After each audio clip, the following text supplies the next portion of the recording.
the Armed Services Committee. Ms. Strickland, you have 5 minutes.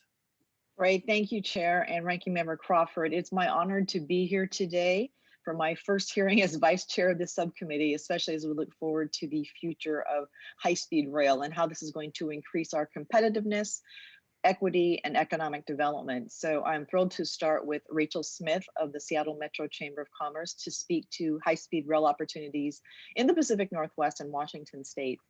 Now, as you've noted in your testimony, Ms. Smith, the Cascadia Ultra High Speed Rail Corridor line could result in the reduction of 6 million metric tons of CO2 over the first 40 years of operation. So from an environmental perspective and for the economic development of the metropolitan Seattle region, it's clear that this investment will do a lot of work. They only have Democrats here now. So Ms. Smith, how's the Pacific Northwest, through Cascadia or otherwise, uniquely poised to implement high-speed rail spurred by federal investments? Well, thank you, Congresswoman, so much for the question. Our region is poised in so many different ways to take advantage of robust federal investment in ultra high-speed rail. First of all, we have the coalition. So as I mentioned in my testimony, we have elected officials from the highest levels of government in our state and nationally, all the way down to local elected officials who have said they support high-speed rail being developed in our community. So we really have robust coalition support to do this.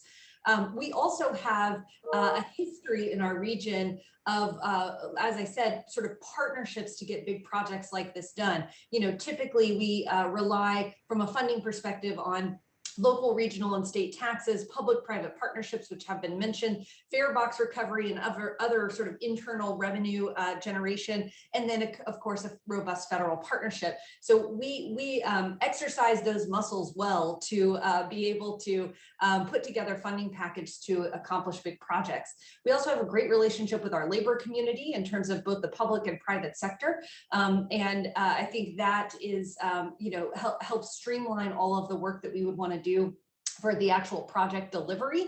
And then, I think, again, at the end of the day, our community has made a commitment to transit. We have made a commitment to transit in our bus service. We've made a commitment to transit in light rail. We recently passed a $54 billion light rail light rail package.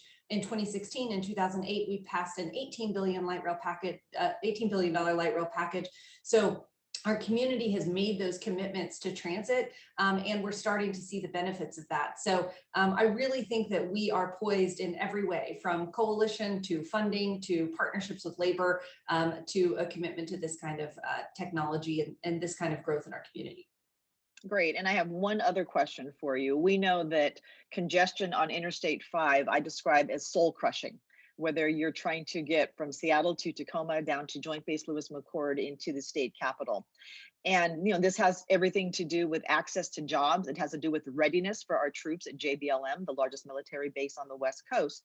And we know that we often say to folks, well, let's just add another lane of highway. And I'm sure this was touched on already, but can you talk again about what the Secretary of Transportation for the state has said about the cost of adding a lane of I-5 on the same corridor versus investing in ultra high speed rail? Absolutely. I mean, the bottom line is there is no way to meet the capacity to move people through the highway system as there is on transit. Every rail line that we add is exponentially more people. And when we really think about, the efficient movement of people and goods, there is absolutely a need for our highway and road system to work. As I said in my testimony, to carry goods from our manufacturing and farms into our communities, cities, and towns.